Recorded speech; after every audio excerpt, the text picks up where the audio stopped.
Hi, my name is Bruno Guicardi, and I invite you today to learn a little bit more about CI&T, the company that I helped create in 1995 when the internet was just starting. Back then, my co-founders and I had the vision to help companies understand and capture the business opportunities that the new digital world was bringing about. The so-called digital transformation is the sole thing we have dedicated ourselves and have done in this 25 years, and really accumulated a lot of lessons and expertise about it. We feel very fortunate to work with the world's largest organizations in their digital transformation challenges, and feel very proud not only by the top of the industry Net Promoter Score they continuously give us, but most importantly, by the trust they continue to put in us and the long and growing nature of our relationships. This, actually, has been the fuel of our fast-paced growth. We have been growing more than 30% year over year in the last many years.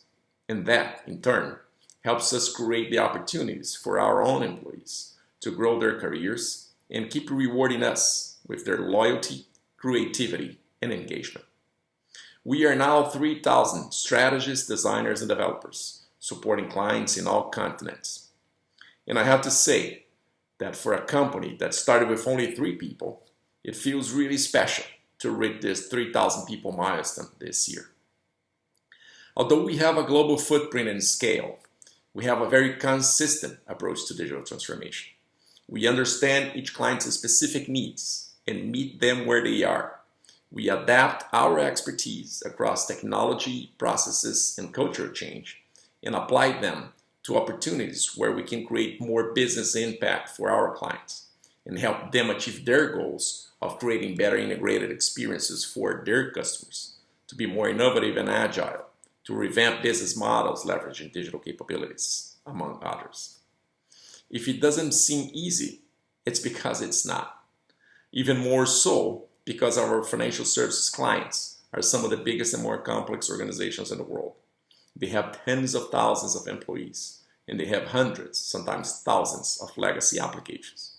Their scale makes it very hard to work in an agile, customer-centric way, and also to shift to a more modern technology infrastructure. The challenge is very hard, and I feel very few companies in the world have the breadth and the depth to tackle it. We have been doing only this for more than 25 years, and feel very confident we are among the very few that can do it. CI&T is in a unique position because we're at the intersection of financial services and the fintechs that are driving innovation in the industry. We've always believed in this space more than any others that we're always in a state of constant change. And through the next several years, it'll always move in a more rapid fashion. What we're seeing is from idea to working tech takes months now, not years. These are the trends that we expect to see in 2021. Open banking will be the Pandora's box of customer experience, but in a good way. Although created through regulations for banks in Europe, we will start to see a rapid uptake in open banking models globally that have greater implications to the customer experience.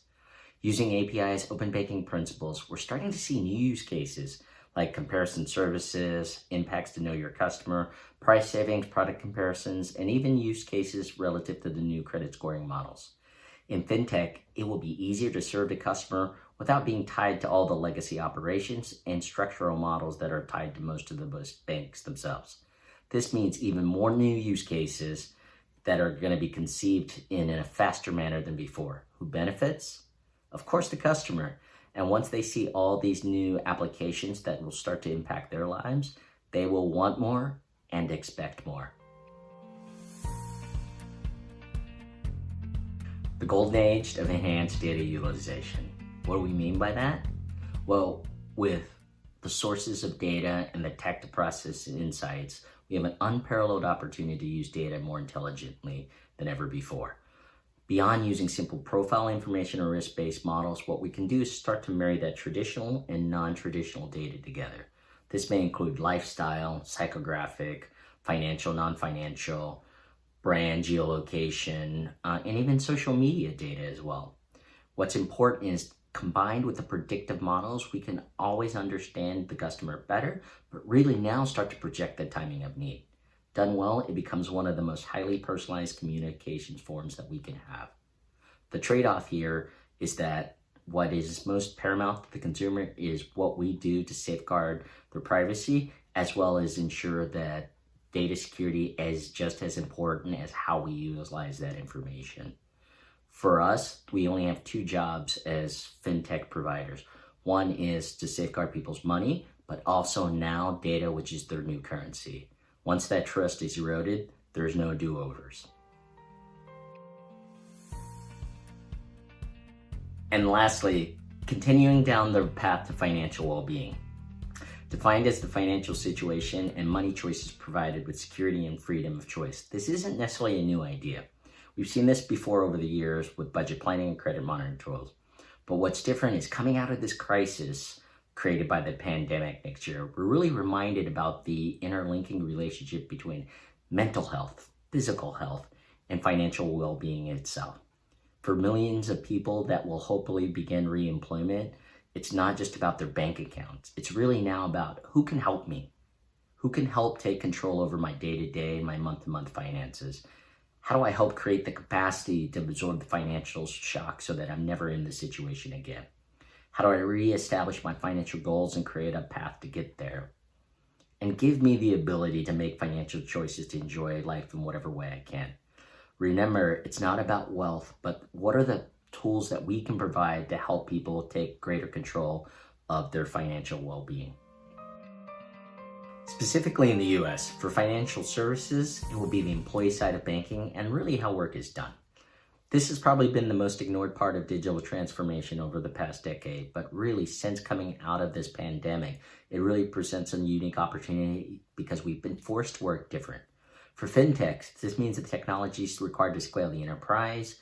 What are the use cases to bring greater automation? And ultimately, what are the collaboration tools needed to connect a distributed team to really continue to do the financial systems and controls that we need to work in financial services?